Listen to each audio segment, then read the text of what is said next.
It started on a quiet evening, the kind where even the wine seems too scared to move. I was walking home from work, taking a shortcut through an alley I thought I knew well. The streetlights flickered and the usual sounds of the city distant, cars, shouting, footsteps were gone. Completely gone. I stopped. My phone buzzed, a text from an unknown number. "You are alone. You're in it now." I laughed nervously and kept walking.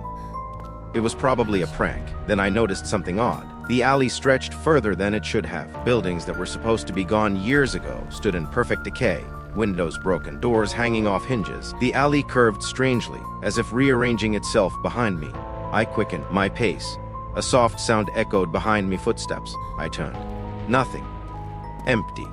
I kept walking. The alley seemed to stretch infinitely now. Walls closing in, shadows pressing closer. And then I realized I couldn't see anyone else. Not a single person. Not a stray cat, not a bird. Silence. My phone buzzed again. "You can only see this place because you are alone." Fear tightened my chest. I tried to call someone, anyone, but there was no signal. The world beyond the alley had vanished. I was trapped in a place that shouldn't exist. I tried to run. Every turn brought me back to the same spot, a crumbling brick wall, a flickering lamp, the same shadow stretching across the ground. And then I saw it, a figure. At first, it looked human, standing silently watching me. But the closer I got, the more I realized something was wrong. Its limbs were too long.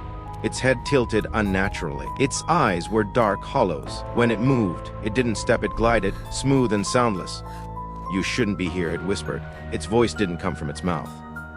It echoed inside my head. I ran. No matter how fast I went, it was always ahead, waiting, watching. The alley kept changing. Walls shifted. Doors appeared where none should be. Windows reflected places I didn't recognize, rooms filled with shadows. Faces pressed against glass, staring, waiting. I stopped at what looked like a small park overgrown with weeds. A swing moved slowly, even though there was no wind. I froze. A small child stood beneath it, silent, pale, smiling. "You can't leave," it said softly. I stumbled back, my heart hammering. The air grew heavy. A whispering filled the space around me, hundreds of voices, low and urgent. "You must stay. You are alone. You belong here." I ran again, through corridors of buildings that twisted impossibly, down streets that looped in on themselves, always back to the same park, the same swing, the same hollow-eyed child. Then I realized something horrifying. Every time I thought I was alone, I wasn't. The figure, the voices, they only appeared when no one else was around. Even when I ran past doors that seemed normal. When I looked inside, I saw people, silent, frozen in mid-motion, eyes dark, waiting. They weren't real, not fully. They existed only when I was alone.